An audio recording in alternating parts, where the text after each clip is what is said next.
Surface areas and volumes chapter 11. Surface areas and volumes class 9.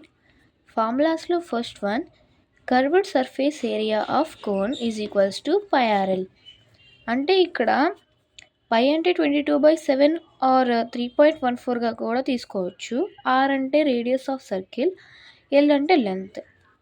కానీ in cone బేస్డ్గా చూసుకుంటే ఇక్కడ చూడండి కోన్ ఉంది. ఈ కోన్ యొక్క బేస్ అనేది దీనిగా తీసుకుంటాం మనం. ఇది ఏదైతే ఉందో అది బేస్ అనమాట. మరియు ఈ ఎల్ అనేది స్లాంట్ హైట్గా తీసుకుంటాం. ఇప్పుడు చూసినట్లయితే కర్వ్డ్ సర్ఫేస్ ఏరియా అంటే కేవలము ఈ బేస్ కాకుండా ఇదిగో ఇది ఉంది కదండి, ఇంతవరకే ఈ ఏరియా వరకే కర్వ్డ్ సర్ఫేస్ ఏరియా వస్తుంది. మరియు దీన్ని కలిపితే మాత్రమే టోటల్ సర్ఫేస్ ఏరియా అయితే వస్తుందన్నమాట.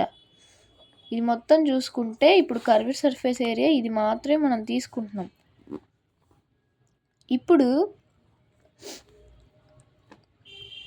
మామూలుగా మనం ట్రయాంగిల్ని తీసుకున్నట్లయితే దానికి half into base into height అన్నమాట. కాబట్టి దీన్ని బట్టి మనము దీన్ని ఈ ఫార్ములానైతే డిరైవ్ చేయొచ్చు. Half into base into height, దీన్ని బట్టి ఈ కోడ్ని బట్టి చూసుకుంటే half into base into height అంటే ఎల్గా వస్తుంది.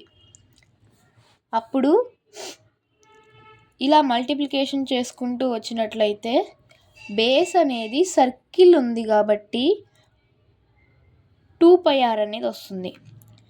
బేస్ యొక్క సర్కంఫెరెన్స్ ఏదైతే ఉందో అది దానికి ఫార్ములా 2πr కాబట్టి హాఫ్ ఇంటూ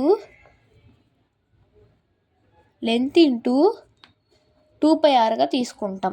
ఎందుకంటే మనము ఏదన్నా సర్కిల్ ఫస్ట్ మనం కోన్కి ఎలా తయారు చేస్తామంటే ఇలా ఒక పేపర్ రౌండ్ షేప్ పేపర్ని తీసుకొని ఇలా కొంచెం పీస్ కట్ చేసుకొని ఆ తర్వాత దాన్ని ఇలా మడుచుకుంటాం.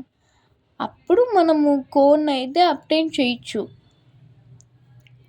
కానీ ఇది ఒక ట్రయాంగిల్ షేప్లో ఉంది కాబట్టి మనము area of triangle half into base into హైట్గా తీసుకున్నాం.